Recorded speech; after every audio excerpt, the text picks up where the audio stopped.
schematically look at the value enthalpy, H, which we introduced at the end of our period last lecture.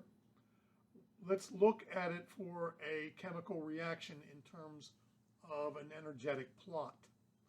What I show on this plot is energy on the y-axis, if you like, and really just time progression on the x-axis. Then if you take the materials which constitute the reactants and add up their enthalpy, which remember is the energy they contain at constant pressure. So you add up the reactants and you get some value and you put it on the plot.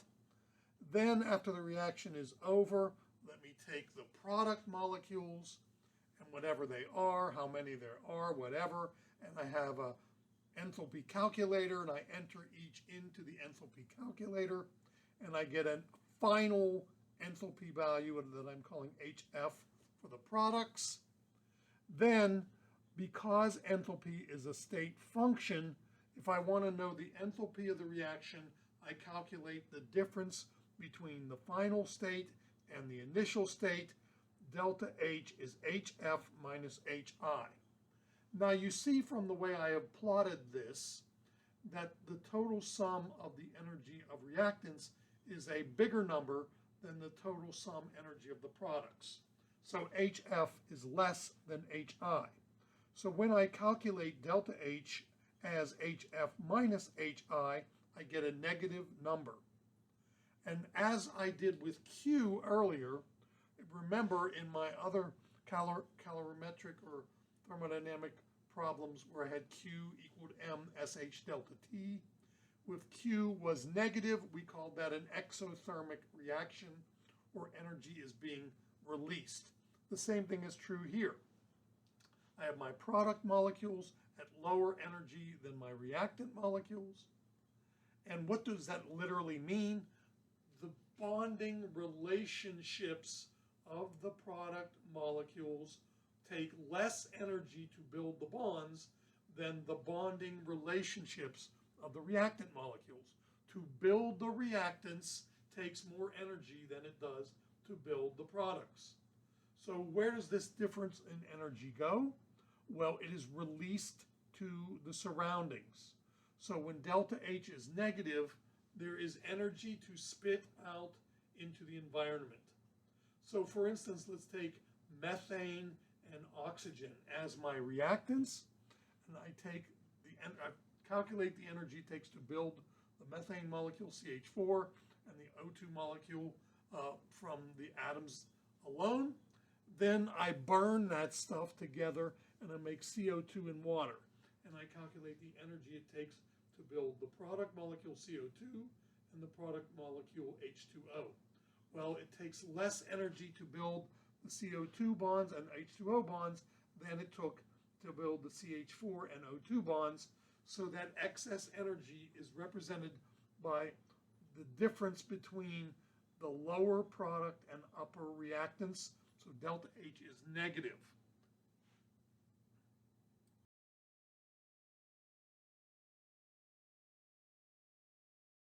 Let's look at an energetic profile of the opposite scenario. Here, again, I make an energetic plot, maybe versus time if you like, where the reactants are, of course, the initial materials, and I have an enthalpy calculator, tabulate up all the energy of the reactants and get an HI. I have an enthalpy calculator, calculate all the enthalpy of products, get an HF. But this time, as you can see from the schematic, that the products are at higher energy than the reactants. So now delta H, when I subtract a bigger number from a littler number, I get a greater than 0 value. So what I'm saying here is that delta H is positive. The enthalpy of a reaction of this type is greater than 0, and we call that endothermic. So literally, what does it mean? Where do these energies come from? They are the potential energy related to putting the atoms together to make the molecules. So it takes more energy to build the product molecules than it does to build the reactant molecules. So when the reactant molecules go to form product molecules, there is a necessary more amount of energy energy required in order to build those product molecules. Where does it come from? Some external heat source, some external electrical source, some way, some external light source, some way energy is fed into the reactants so that the products can be formed. So when delta H is positive, that means HF is greater than HI. That means the product energy of the bonds is greater than the reactant bond energy, and you have to input energy to get a reaction of this type to proceed.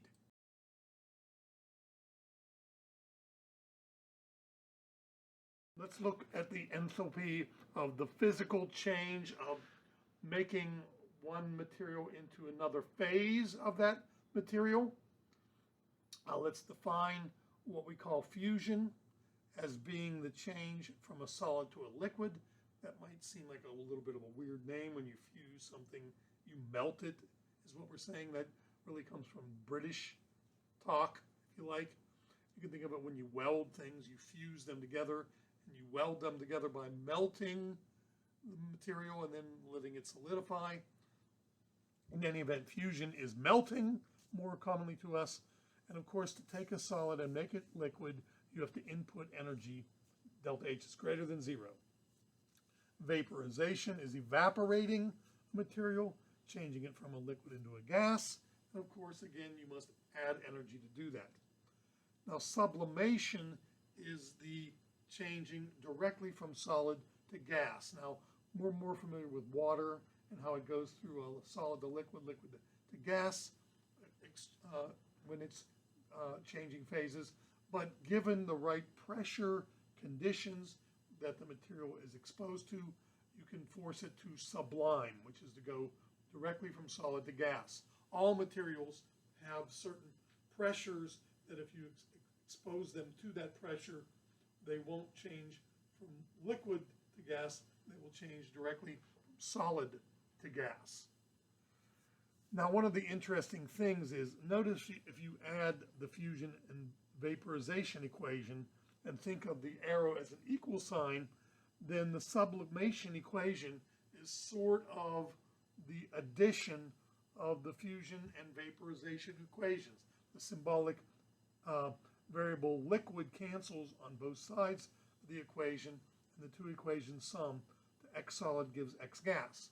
Well, very interestingly, you can also sum up, the endothermic enthalpies of fusion and vaporization to get the enthalpy of the vaporization, provided that those endothermic fusion and vaporization enthalpies were determined at the right pressure. Okay, so there's a nice sort of mathematical relationship between the symbolic relationship of the equation. There's also a nice mathematical relationship between the enthalpy values that represent those processes. Now let's look at the bottom three, which I'll call solidification, condensation, and deposition. First, solidification, of course, is making a liquid into a solid. And what I'm claiming is that energy must be released because delta H is negative. This is exothermic to do this. So notice that that is the opposite process of fusion. And if I have the same amount of material that I take and fuse and measure an endothermic enthalpy for that, if I have the same amount of material and let it undergo a solidification, guess what? The same amount of energy is released in the exothermic solidification of a fixed amount of X as would be required to be added to do the same fixed amount of material X to melt it from a solid to a liquid. This is easy to understand if you realize that there's an HF associated with the liquid in the fusion, there's an HI associated with the solid in the fusion, so delta H is HF minus HI. Now go down to the solidification. All we've done is taken what was HF and made it HI. We've taken what was HI and made it HF. So now delta H is just the opposite sign in the solidification as it was in the fusion. So when you melt some fixed amount of solid, it takes a certain input amount of energy to do that. And then if you solidify that amount of solid, same amount, you will recoup the exact amount of energy out of the solidification that you put in to melt it. Same thing is true with the condensation, which is changing a gas into a liquid. That is the complete opposite changing of the vaporization step of liquid to gas. So for a fixed amount of it, being of a liquid to gas being an endothermic process, you will recoup the same amount of energy when you condense that gas in an exothermic process. Lastly, we describe what is known as deposition. Again, that might seem a little weird, going directly from gas to solid. Again, I will state to you that all materials can be deposed given the right temperature and pressure conditions. Particularly the pressure is going to decide whether you have to go from gas to liquid and then to liquid to solid. But in the right conditions, you can go directly from gas to solid. As a matter of fact, this is an incredibly important process which is done in the semiconductor solid state electronics business when they make those incredibly detailed and very highly skilled processes of making circuit boards. They don't sit there and try to make the little wires and little connections to make the transistors work, to make data storage and cell phones and all these sorts of things. They literally print the circuits out directly by deposing gas phase metallic elements, silicon, terbium, gallium, germanium. They put the right mixtures of them together, and it makes the correct, the material science of making the printed circuit is done by literally deposing the gas phase elements directly onto the circuit board. Really interesting how that is done. Now, as we talked about for sublimation, it looks like the deposition equation is the sum of the solidification and condensation, and much the same, the energy of deposition, the exothermic enthalpy of that process would be the sum of the exothermic enthalpies of the solidification and the condensation.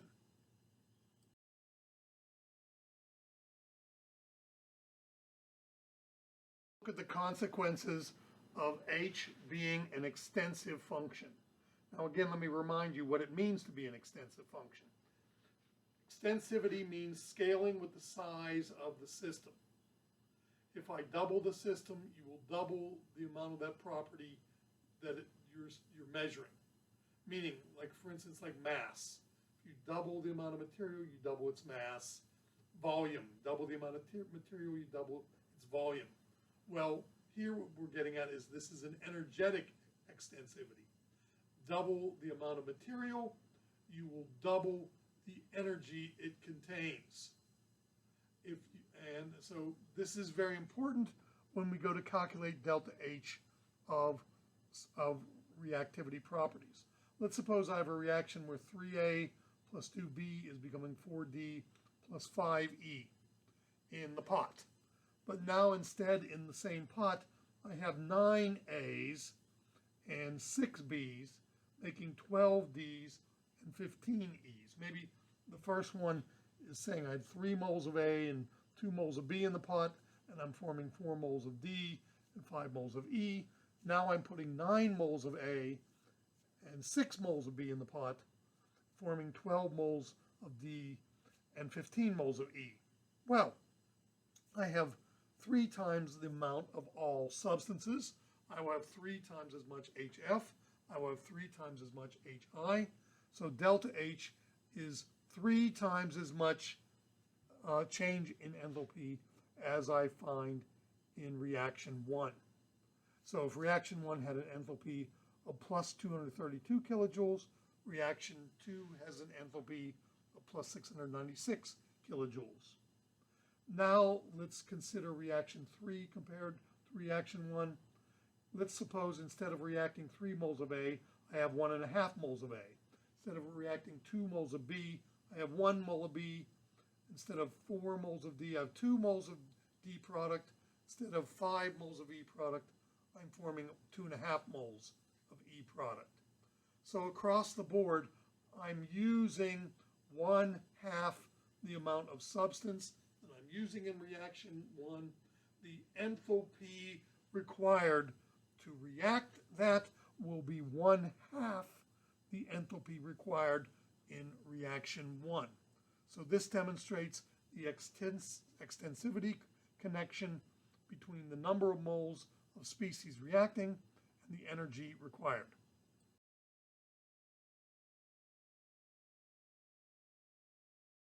Look at another consequence of enthalpy being an extensive property.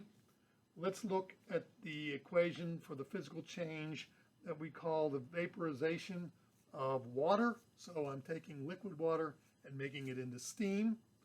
To do so, the delta H of this vaporization is 44 kilojoules per mole, positive. Now, this isn't actually this value I'm giving you. It can be scaled because it's per mole. This is the intensive form of this, which we often list as a value for a quantity such as this. This is very well experimentally known. Every time you want to boil a mole of water, which remember a mole is 18 grams of water, and water has a density of 1 gram per milliliter. So if I want to boil 18 milliliters of water, I better put in a positive 44.0 kilojoules. Now what is that doing? It's pulling apart the polarity of attraction between individual water molecules and allowing them to roam free as steam. Now guess what? What I can tell you before we move on here, if I wanted to know the enthalpy of condensation of water, taking H2O gas and making it H2O liquid, well, I'd just be making the initial enthalpy the final and the final the initial, so I'd just be changing the sign on the reaction energetics. So I would simply be changing the sign of the delta H of vaporization. So the delta H of vaporization in that case would be minus 44 kilojoules per mole. But we'll examine that a little more on the next slide. Let's just now ask the question, how much heat must I add to evaporate 10 grams of water? Well, the enthalpy I'm given is for each mole of water to be evaporated. So I first take my 10 grams, divide by the molar mass of water, find that that is 0.555 moles. Then I can use the energy of vaporization as a conversion factor, canceling the mole units and find the energy units. So I'll take my 0.555 times 44.0 and learn that it will take 24.4 kilojoules of input energy to convert 10 grams of water into steam.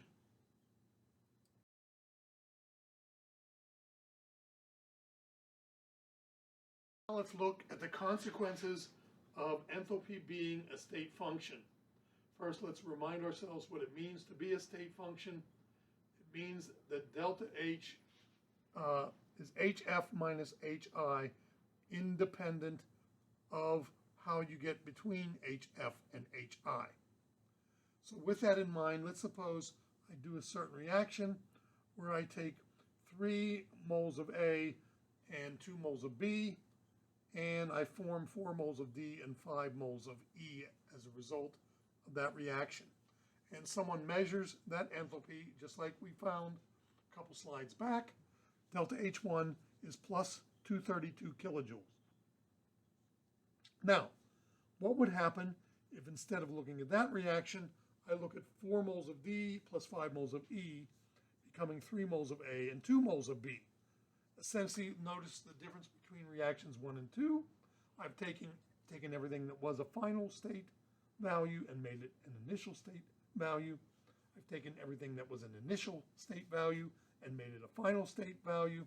So I'm just switching the sign on the expression.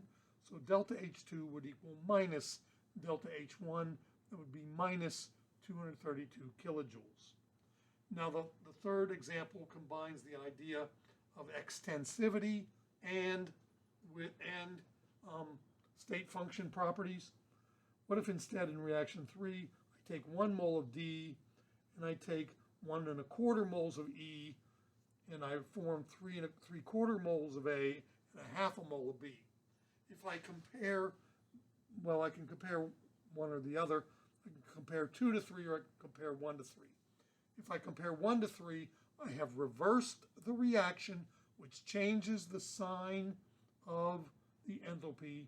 But not only are all the things that were products now reactants, and all the things that were reactants are now products, when comparing between 3 and 1, I notice that I have 1/4 as much A, I have 1/4 as much B, 1/4 as much D, and 1/4 as much E in the reaction. So the scale of the energy will be 1/4 as much, and the sign of the energy will be reversed when comparing 3 to 1. So delta H3 is negative 1/4 delta H1. It's equal to minus 58 kilojoules.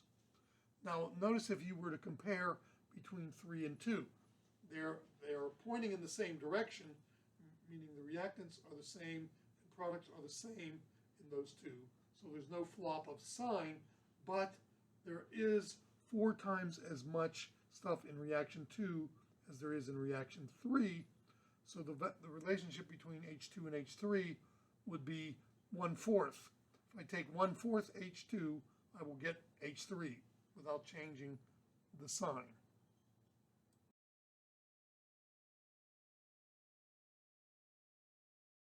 Now take a look at what is known as Hess's law.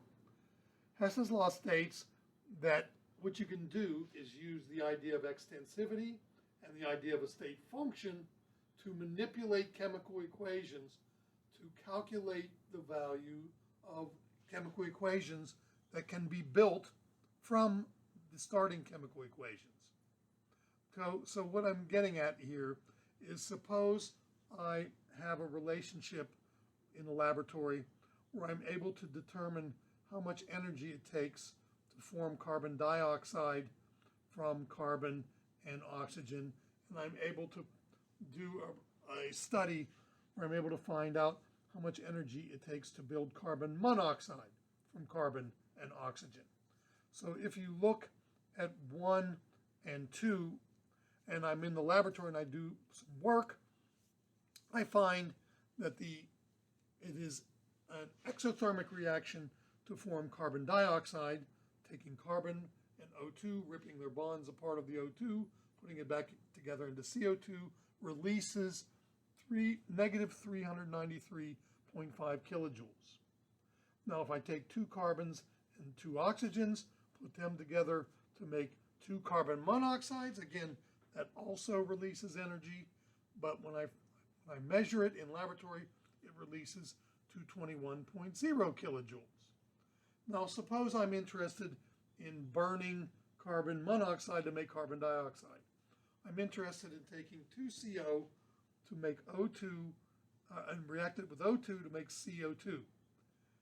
What I'm getting at with Hess's law is I should be able to put the first 2 reactions together by cleverly combining them to make the third reaction, and then just manipulating the energy of the first and second reactions in the same manner, and then combining the result. That should give me the enthalpy of the third reaction.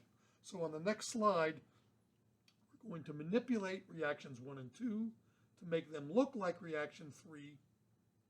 Then we're going to manipulate the energy of reaction 1 and 2 in the same way and combine them and claim that that is the energy of reaction 3.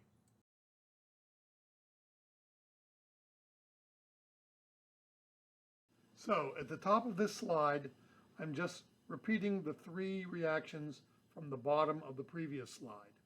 Now here's what I'm attempting to do. I don't know the enthalpy of reaction 3. I do know the enthalpies of reaction 1 and 2. What I'm attempting to do is manipulate reactions 1 and 2, combine them together to make them look like reaction 3. Then by adding the energy of the way I combine reactions 1 and 2 should give me the energy of reaction at reaction 3. So here's what I notice. I need to get 2 moles of CO2 as the product of reaction 3. I look at reactions 1 and 2. The only place CO2 is present is in reaction 1. So I need to get CO2 into the answer by using reaction 1 to place it into the reaction. Reaction 3, however, wants 2 moles of CO2. Reaction 1 only has 1 mole of it, so what I'm going to do is double reaction 1 so that it produces a product containing 2 moles of CO2. So I take 2 times everything in reaction 1, including its energy, and that gives me a delta H of negative 786 when I double the enthalpy of reaction 1. Now, I need to get CO as a reactant in the third equation. I look at equations 1 and 2, I find some CO, but it is not a reactant, it is a product. Now, there are 2 moles of it, which is good, because my equation 3 requires 2 moles of CO reactant, but reaction 2 has 2 moles of CO product. So what I'm going to do to get the CO as a reactant is reverse reaction 2. And when I reverse reaction 2, I move everything on the left to the right and right to the left, but I also reverse the energy, meaning taking it from negative 221 to positive 221. So you see then below I have 2 times reaction 1 and the reverse of reaction 2. Now here is where you know if you're doing this correctly. Add the 2 equations together. And I will get 2 C's on the left and right. Notice there are 2 C solid terms on the left and 2 C solid terms on the right. Those cancel one another. There are 2 CO2 terms on the right, which is good. There's 2 CO terms on the left. Now notice what happens with the O2s. There are 2 on the left and 1 on the right. I can cancel 1 O2 from both sides of the equation, leaving 1 O2 on the left. So when I sum the product of 2 times reaction 1 to the reverse of reaction 2, I get 2CO plus O2 gives 2CO2, which is exactly reaction 3. So what that says is I just simply must do the same thing to the energies. I take 2 times H1 and I reverse H2, combine those together, and now I'm going to claim that the enthalpy of the third reaction, even though I didn't do it, is minus 565 kilojoules as a result of the known enthalpies of reaction 1 and 2. This is something Hess figured out in the 1800s, and it is quite often used to calculate what the energy will be for an unknown reaction from known reactions.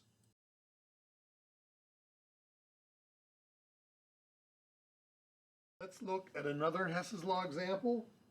Let's suppose someone has done some work for me and figured out the enthalpy of breaking apart molecular hydrogen, and that is a positive 436.4 kilojoules. Breaking apart molecular bromine, that is a positive 192.5 kilojoules. And also, someone has determined if you take H2 plus Br2 and you make 2 HBr, that is exothermic and it's minus 104.0 kilojoules. Let's suppose you're supposed to use that information to calculate the enthalpy of the reaction. Atomic H plus atomic Br makes HBr. So let's see if we can predict what the energy of that is from the 3 known reactions above. Well, I want in my answer to have H as a reactant, not H2, H. So I need H as a reactant in the answer. I look at the known reactions. I find H in the product side, and I find 2 H's. So to get H as a singular reactant, I'm going to have to reverse reaction 1 and divide it by 2. So I will reverse the enthalpy and divide it by 2 as you see in red. I look at my answer again. My answer, the one I'm trying to find, excuse me. It has bromine atom as a reactant on the left. I look at my knowns. I have bromine atom only in one place on the second reaction, but it is a product, and there are two of them on the right. I want one of them on the left. What do? I switch the reaction around and divide it by 2. So I switch the energy around in sign and divide it by 2. Then finally, I want 1 mole of HBr product. I look at the known reactions above. I see HBr, but I do see it as a product, so it doesn't need to be reversed. But I see that the answer I have listed for the known HBr formation is 2 moles HBr. I only want 1 in the balanced equation I'm building, so I will take the third reaction and divide everything by 2, including all materials and the enthalpy. Now, after you get done with your manipulation, here's what you must do. Add these reactions and see if they give you the reaction you're trying to make. If they do, great. Then just add the manipulated energies and you're done. If they don't, you didn't manipulate it right. You must get the proper exact equation from the manipulation of the known equations before you can combine the enthalpies. If you do not get the correct manipulated equation from the sum of the knowns, you are not combining them correctly. So only when you have cancellation of all spurious terms and the equation sums to exactly the unknown equation you're trying to find, then you know you have manipulated the reactants and products correctly, and then if you have done the same thing to the energies, they are manipulated correctly, and the manipulated forms can be summed directly. So the enthalpy of the reaction, atomic H plus atomic Br, giving 1 HBr, that has an enthalpy of negative 386.45 kilojoules.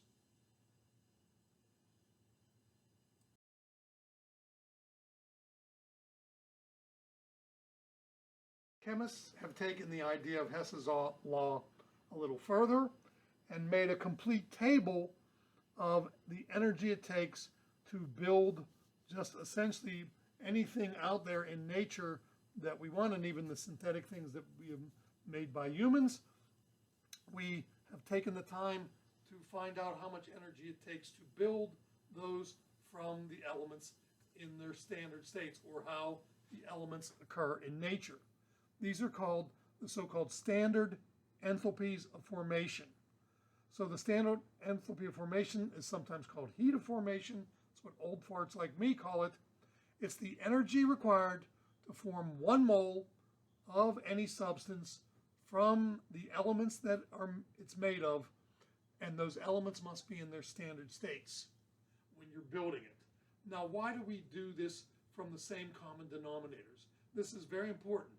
We're going to build all materials that we wish to know the enthalpies of, but we're going to build them from the atoms all of the same form. And those atoms all the same form are in what we call their standard states. The standard states are values that are going to be tabulated from these elements in their standard conditions. And what we do with elements in their standard conditions is we claim that they have no contribution to the enthalpy of formation. All the elements in their standard states are assigned a value of 0 kilojoules per mole. Now, this is only the standard state of the element, which is assigned 0 kilojoules per mole. And what do I mean by that? Sodium is at room temperature and pressure a solid. So if you happen to have liquid sodium, that's not in its standard state. Solid sodium at room temperature and pressure, or standard temperature and pressure, has 0 kilojoules to build it. Liquid sodium, no. It has an enthalpy to build that you have to calculate. Dissolved sodium, no. Sodium cations, no. All these things other than sodium in its standard state have a value of enthalpy other than 0. Maybe it's endothermic, being positive, maybe it's exothermic, being negative, but whatever it is different than the assigned value of 0 for naturally occurring sodium as it would come out of the ground in nature. Same thing is true for like oxygen. Oxygen comes in nature as O2 and it comes as a gas. So only O2 can be assigned a value of 0 kilojoules. O solid, O liquid, O2 solid, O2 liquid are not assigned a value of 0. Only the element as it occurs in nature.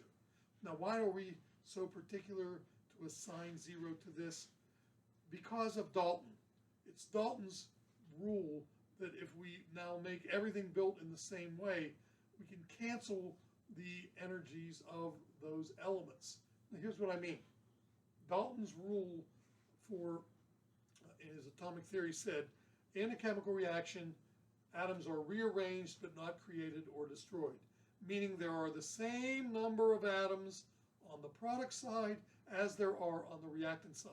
No matter what the product molecules are, no matter what the reactant molecules are, they're built from the same building blocks, and this idea of stoichiometry is balancing the equation to make sure the same number of atoms are on both sides, and we're not sweeping atoms under the rug and pulling them out of thin air. Now, if these atoms are all built in the same way, then the HF of those atoms minus the HI of those atoms would be 0. The enthalpy to build those atoms would cancel on both sides of the equation. But yet, because they're put together differently, the bonding relationships of the molecules mean that they will have different enthalpies for their formation compared to the enthalpy of the reactant molecules. So the standard states are designed to build the formation of molecules so that these values will cancel as I pull the atoms apart and recombine them to make products for the answer molecules. So again, another important thing about these heats of formation, they are intensive properties. They're measured in kilojoule per mole, so I can scale them for any amount of matter I want by knowing how many moles of that matter I have in the reaction. We make it extensive by multiplying the heat of formation in kilojoule per mole by the number of moles of reactants that are present in the reaction. Now, this idea of them being standard is the conditions under their when they're tabulated, and we'll see that on the next slide.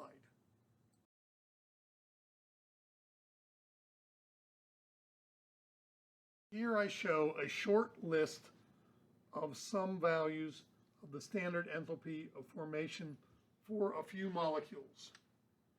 Okay, now I don't, of course, have an exhaustive list that would take a book with thousands of pages probably to list the enthalpy of formation of the materials known to humans. Now, of course, these are tabulated by the National Institute of Standards and Technology. You can find values for the enthalpy of formation of essentially anything you want there. Now, again, I'm only listing a few of them. Notice that these reactions are balanced in a little bit of a weird way. They're balanced in this weird way to assure I'm forming only 1 mole of each product substance. Notice 1 mole of each thing is being formed as a result of these reactions that I'm listing. On the left are the elements in their standard states, the way they exist normally in standard conditions. And I'm going to use those to build these materials on the product side. I'm going to build 1 mole of the materials. Then someone has measured the energy it requires, or it is given off, or you have to put in to do this process. And those numbers are listed on the right. So these are often listed as delta H of formation, and it's a little bit weird with the HF at the bottom here. That's not the final state. Well, it is kind of the final state, but really it stands for formation enthalpy, delta HF. Now notice there's a superscript 0. The superscript 0 is to remind you at what conditions these values are tabulated. They're tabulated at the so-called standard conditions. And standard conditions are 25 degrees C. That's the temperature of essentially room temperature. It's like 77 degrees Fahrenheit. And they're tabulated at the SI unit of pressure, which turns out to be 1 bar, which is really close to the sea level air pressure of 0 humidity that we find around here. That's really about 98.7% of that pressure that we experience at sea level. But this is what the SI unit of pressure is, the bar of pressure. It's 1 times 10 to the 5th kilogram per meter second squared to make that value in actuality. And that's what they measure for the standard pressure. Now I want you to notice some of these enthalpies of formation are positive. Some of these enthalpies of formation are negative from the elements in their standard state. In particular, the enthalpy of formation of ethene is endothermic compared to the enthalpy of formation of methane. Now, ethene contains a double bond in that molecule. That is the source of the difference in enthalpy, in the main source of that. Remember we talked earlier about forming double bonds and the energy that it takes to form double bonds. Since in this case I'm forming a double bond, it ends up I have to input energy to build an ethene molecule compared to building an ethane molecule. Now again, I want to remind you, you can turn to a table of standard enthalpies of formation. There's a value listed for this for essentially everything. They're all done for building 1 mole of the material.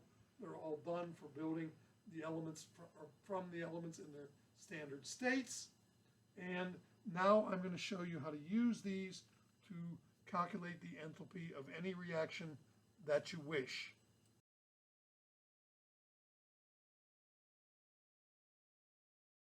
So how do we use the enthalpy of reaction to find the enthalpy of any general reaction that we might want to do?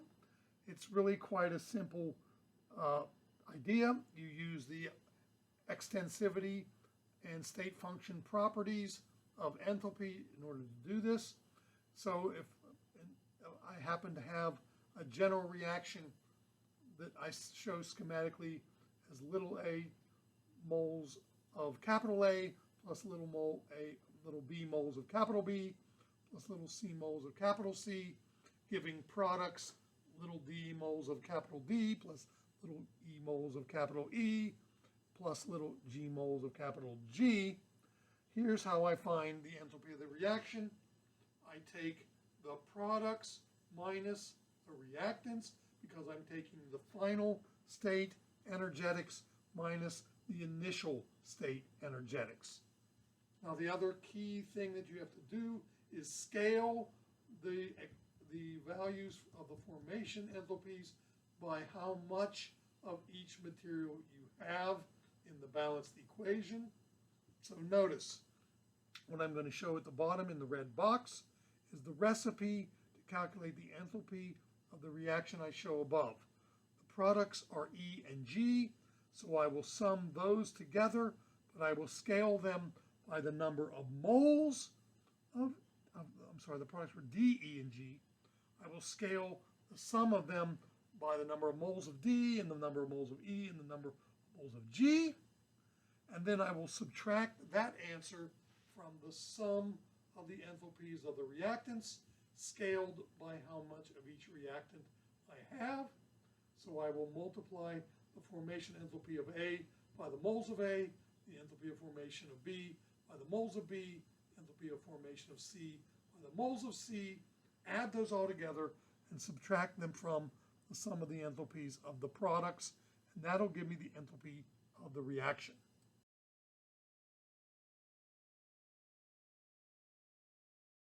Let's first calculate the enthalpy of vaporization using values that are on the table 2 slides back.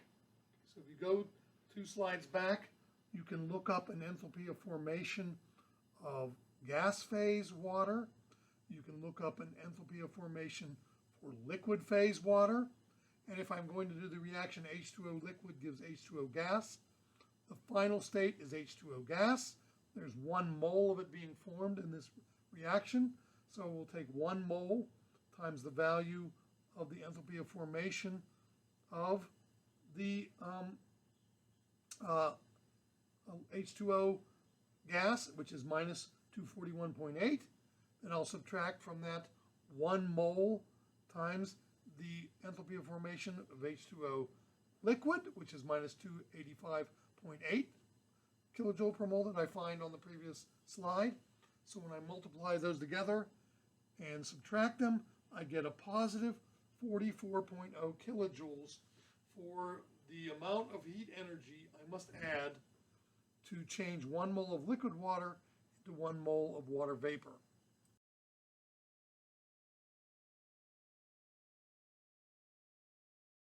On this example, we're going to calculate the enthalpy of complete combustion and incomplete combustion of methane. Remember, this hydrocarbon methane, when I do complete combustion, I'm going to form CO2 gas and H2O vapor. So if I look for the balanced equation of that, it's 1 mole methane plus 2 moles O2 gives 1 mole CO2 plus 2 moles H2O. Now to calculate the enthalpy of this reaction, I take the products, CO2 and H2O, make sure I use H2O vapor. I take and scale them by the number of moles of each. So I multiply 1 times the delta H of formation of CO2 plus 2 times the delta H of formation of H2O gas. I will subtract from that the enthalpy sum for the reactants. That's 1 times the enthalpy of formation of methane plus 2 times the enthalpy of formation of O2. I turn to the previous slide, and the elements in their standard states have enthalpy of formation of 0. So that's what I will use for the O2 gas. And when I find the enthalpy of complete combustion, I get an exothermic 802.3 kilojoules. Large exothermic value when I do the complete combustion of methane. Okay, now let's look at the incomplete combustion. Let's look at one form of it, where instead of forming carbon dioxide, I'm forming carbon monoxide. Notice I have to be a little more careful and make sure I have a balanced equation. So you will note at the bottom I do have 2CH4 plus 3O2 gives 2 carbon monoxides and 4 water vapors. That is a balanced equation with the minimum coefficients that will balance it. To find the enthalpy of this reaction using enthalpy of formation data, I have to add together the enthalpies of the reactants scaled by how many moles of each I have. So I multiply the delta H of formation of carbon monoxide by 2 and the delta H of formation of water vapor by 4. Then I subtract that total from the sum of the methane and oxygen values of enthalpy of formation scaled by how many we have. 2 times the methane, 3 times the oxygen. Again, notice the O2 is a value of 0 kilojoule per mole for its enthalpy of formation.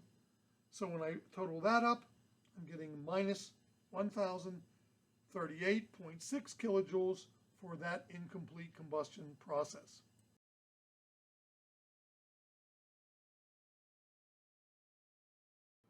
Let's begin with a discussion of gases. We'll come back to the idea of thermodynamics of gases later, but let's just start with the general properties of gas phase materials.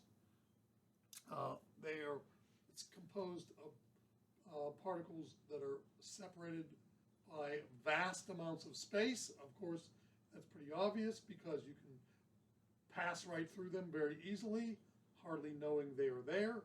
Unlike trying to walk through a liquid sample, certainly walk through a solid sample, we get the idea that walking through a liquid sample, we can part the attractions between these molecules very, very, very easily. Gases flow very readily. Now liquids flow very readily as well.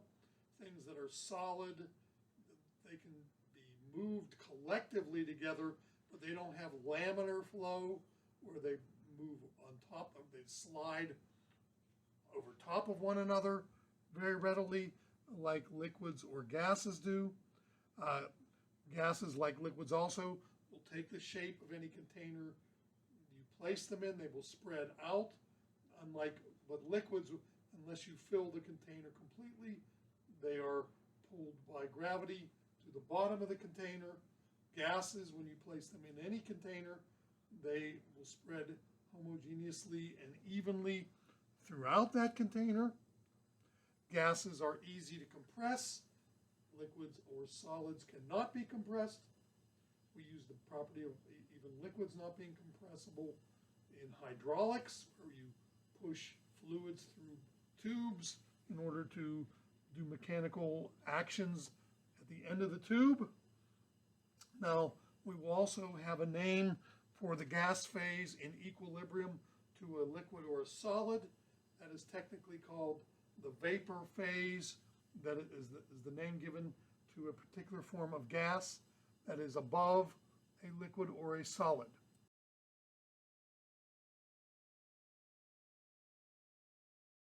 This slide shows the temperatures at which materials transition either from a liquid to a gas or directly from a solid to a gas. Remember, we have boiling, which is changing a liquid into a gas, as I show in the little equation, or condensation is the opposite process. Now, so this temperature of boiling is the same equilibrium temperature of condensation as well. So you can either go downward in energy if you think in the in an exothermic, changing gas into liquid. That will occur spontaneously for helium at minus 269 degrees C, or you can boil a liquid helium into a vapor helium at minus 269 degrees C. Same thing is true for H2. It either boils on the way up for a liquid changing into a gas at negative 259, or a gas will spontaneously become liquid at negative 259 as you lower the temperature. Now notice most of these gases have surprisingly low temperatures at which they will boil. As a matter of fact, you can't make a temperature colder than minus 273 degrees C. That's as cold as things will get. So you have to take materials down to essentially absolute zero before you can make liquid helium, as a matter of fact, from that temperature. Notice at the bottom here, I show the sublimation deposition temperature of carbon dioxide. I'm sure you've heard of dry ice. Dry ice means you take solid carbon dioxide. It doesn't make liquid carbon dioxide. It makes carbon dioxide vapor directly from that solid. So this occurs at a temperature of minus 78 degrees C. Oh, by the way, I don't expect that you know these numbers. These are just for illustrative purposes. If I wanted you to know the boiling point temperature of any gaseous substance, I would let you know them. What you should recognize from these is that these are very low temperatures, much lower than ambient temperature of 25 degrees C, which means that these molecules, as we will learn a little bit later, are not very sticky towards one another, and so they can remain in the gas phase. You have to cool them way down before they can stick to one another, and their polarity allows them to condense.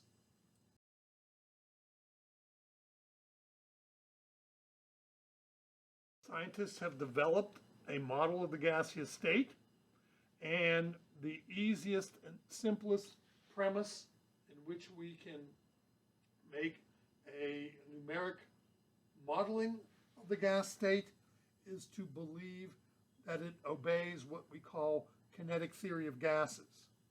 So let's look at the premises of the kinetic theory of gases.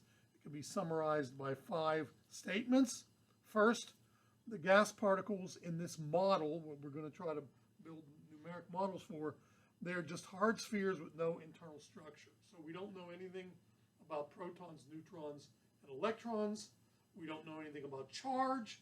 These things are just like bowling ball spheres that fly around in space. Since they have no internal structure, they have no attractive relationship between each other. Okay, there is no mechanism by which gas molecule A can be attracted to gas molecule B. So there's no polarity due to charge difference between them, so that they are sticky electrostatically. So what that means is all the energy of the gas in this model is kinetic. As we talked about earlier, kinetic energy is energy of motion. So any energy these gas particles possess is due to how they are moving. There's no attraction between the particles due to maybe a charge or even gravity. Then number 3, they are in constant motion. As a matter of fact, they have to be moving as long as they have a temperature. If they don't, that's what we will consider as the connection between energetics and temperature, is that if there is temperature, then there is energy. If there is energy, there is motion. So as long as they have a temperature, they are moving, and since they always have a temperature, they are moving to some degree.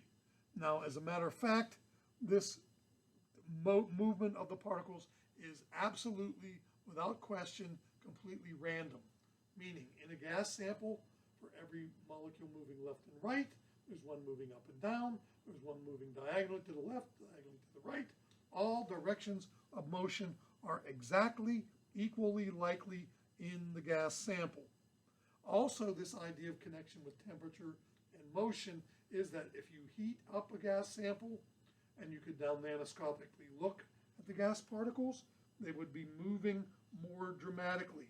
The hotter the gas, the faster the motion. Now, the motions are all completely random still, but they increase with temperature.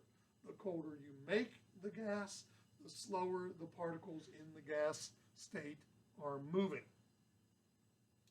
Now then, finally, the collisions that the gas molecules undergo are what we call elastic. And what physicists mean by elastic collisions is that during an elastic collision, the momentum of the particles is conserved. So whatever mass velocity they bounce in at, they bounce off with that same speed. So they're not going to be slowing down after they bounce off of each other. So they hit the wall with a certain speed, they bounce off the wall with a certain speed. They hit each other with a certain speed, they bounce off each other with a certain speed. They don't lose energy during the collisions. That's very important. If you have inelastic collisions, like when cars slam into each other, that would be an inelastic collision. Energy is lost during the inelastic collision. Energy is conserved during the elastic collision.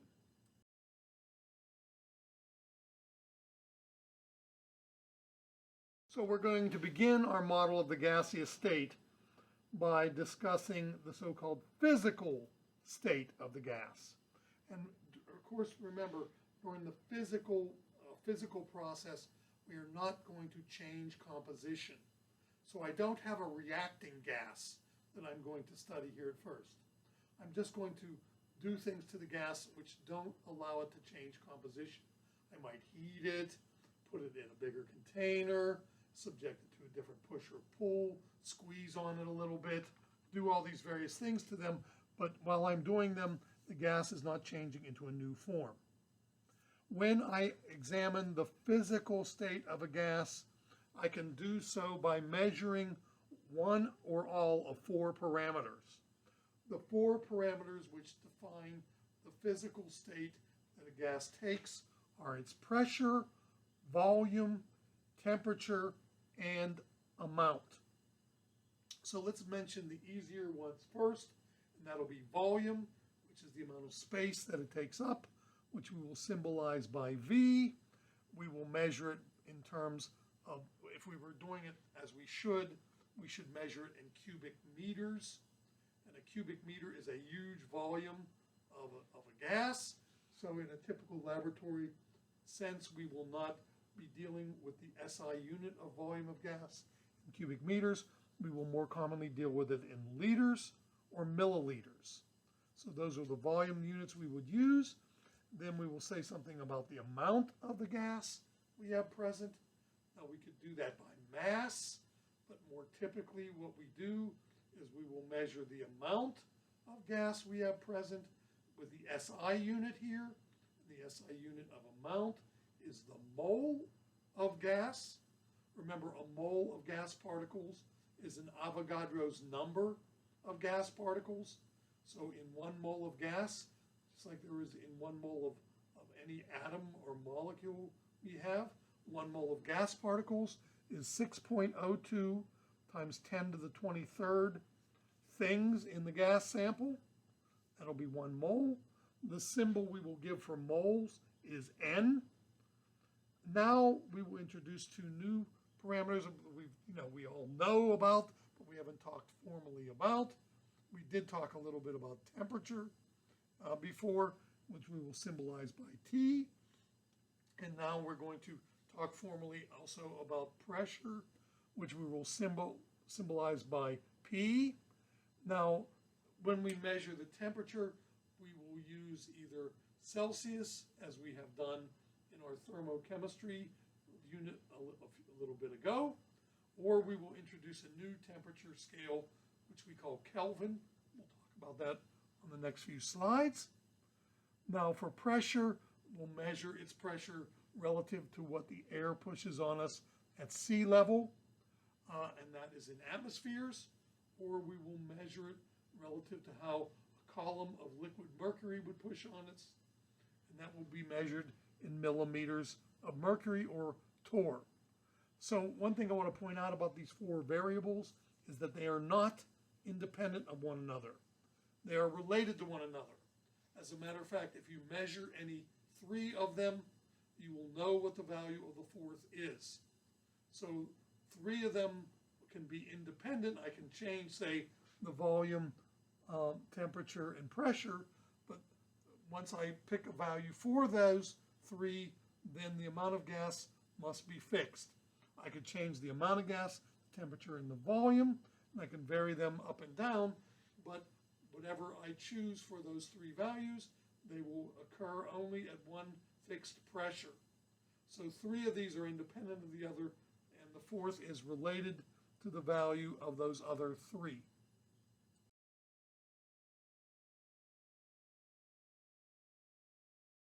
So let's first start talking about this idea of pressure. Pressure in the sense of physics is defined as a force exerted on an area.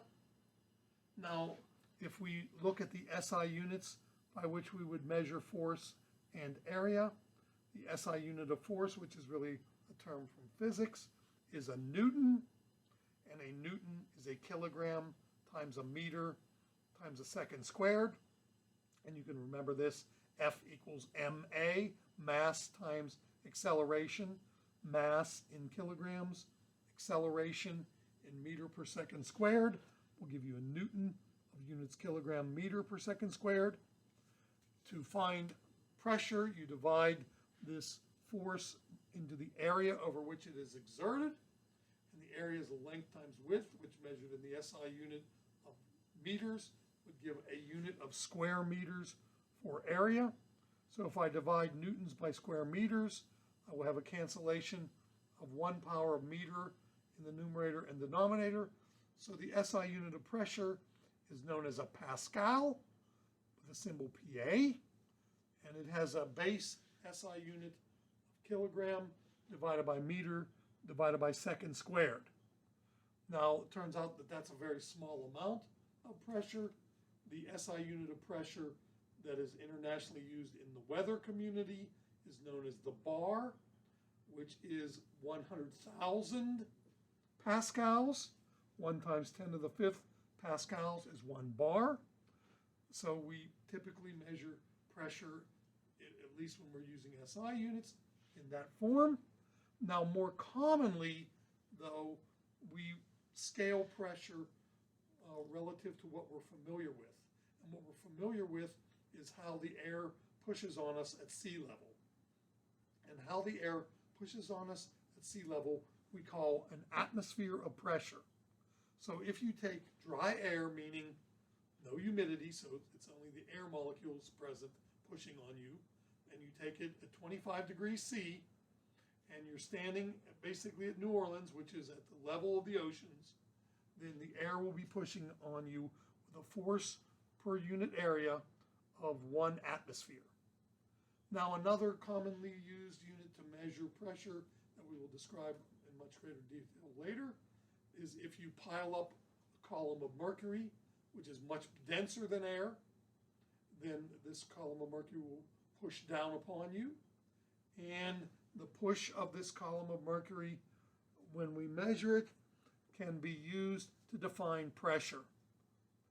And it turns out that a torr is essentially a pressure, but I'll say a little more about that later. It's named in honor of the person who devised this pressure scale in terms of measurement of the push of mercury. Now, we also in America use PSI. The force over area there is force in pounds, area in square inch. So that's pound per square inch. And typically the air at sea level pushes on us with about 15 pounds per square inch typical pressure that you feel at sea level. So now that we've talked about these units, various forms of these units, let's describe a little bit more about pressure and how we can relate pressure to volume, temperature, and the amount of gas.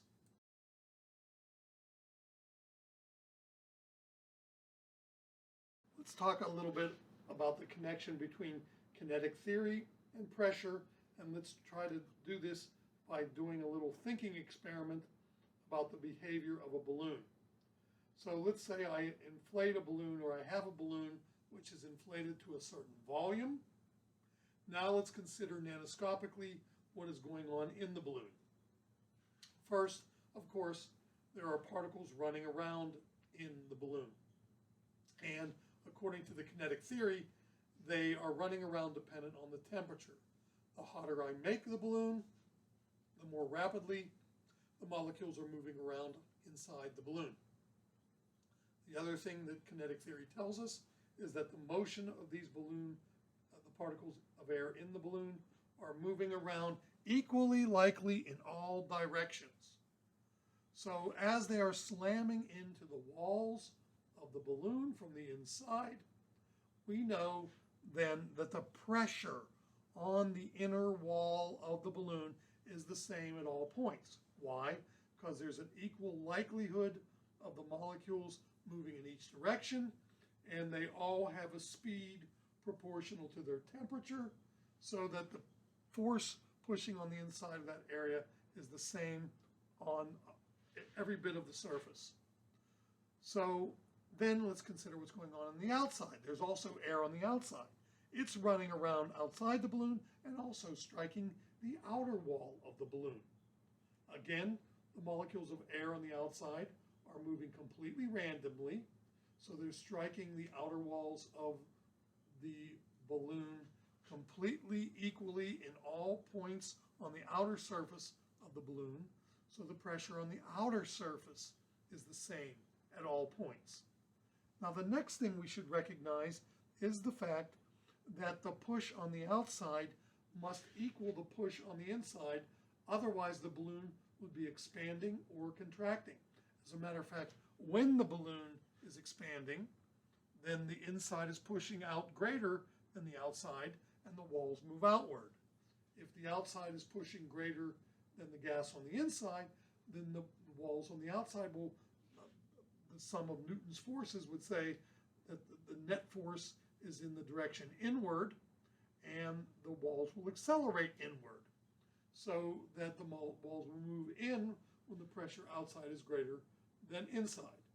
When the pressure on the internal and external walls are the same, there's no net force on the walls because the forces are canceling, and there's no acceleration of the walls, or the walls remain stationary. So we can use the kinetic theory of the gas to argue how the molecules are pushing on the walls and what kind of motion the walls may take. Again, if I began to heat the balloon, probably the balloon would begin to expand because the pressure on the inside would become greater as the molecules move around greater. If I let a little air out of the balloon, then there's less molecules on the inside to push on the inner walls compared to the outer walls. And so then the outer walls will win and push the inner walls inward. And of course, we all know when you let some air out of the balloon, the walls begin to come in because the external pressure is greater now than the internal pressure, and the walls begin to move inward.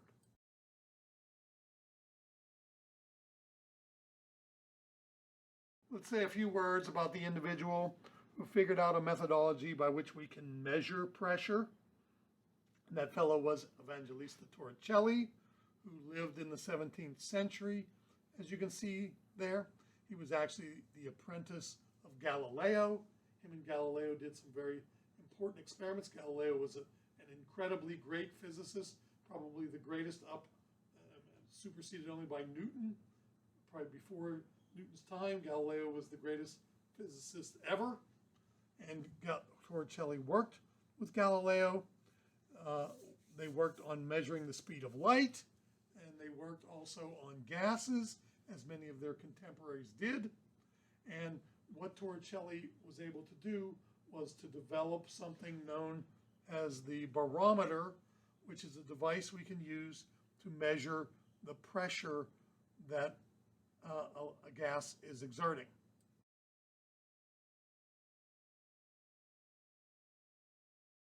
When Torricelli invented the barometer, he was actually trying to make a vacuum. And what a vacuum is an absence of matter. Now, the reason he was trying to do that is he wanted to compare the behavior of a vacuum to what a chamber full with gas would do.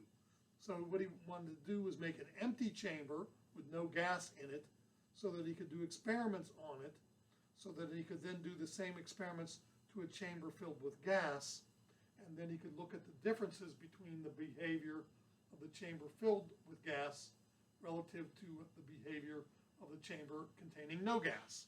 So here's what he did to try to make a vacuum. He filled a tube up with liquid mercury, then inverted the tube so that the mercury would run out into a pool of mercury so no air could get in behind the mercury, and he thought that he could make a vacuum in the tube by letting the mercury run out where no air could get in behind the mercury running out. But what he found occurred was that the height of the mercury fell and then stopped. And it fell to a height of 76 centimeters, which, measured in millimeters, was 760 millimeters. So he thought this was very curious, and he decided to perform further experiments on this idea. He took a skinnier tube of glass, and it still fell to 760 millimeters. He took a tube of glass with bigger diameter, so that there was a much bigger amount of mercury in it. It still fell to 76 centimeters or 760 millimeters. It didn't matter what diameter the glass tube was. If it was filled with mercury and he placed it into a puddle of mercury, turned it upside down, the liquid would begin to run out, but it would stop when it reached 760 millimeters. So what he then did was leave it sit there for a while just to see what would happen. And he began to notice that on different climatic conditions of the day, on days where there was different types of weather, there were ever so slight fluctuations in the height of the column. Not massive, but slight changes in the height due to the atmospheric conditions. So what he recognized was that this was measuring the way the air was pushing on the surface of the mercury. you can think of it kind of like a seesaw. The mercury column is on one end of the seesaw, air pressure is on the other end. If the air pressure is pushing down harder on its end of the seesaw, the mercury end goes up. If the air end is pushing down a little less hard on the seesaw, the mercury end will fall. So much like this, what he concluded was that a column of mercury 760 millimeters high pushes down on a surface with the same force that the atmosphere pushes down on the surface. So this became a way in which you could measure the pressure due to air or due to any other gas in any chamber that it's connected to a column of mercury.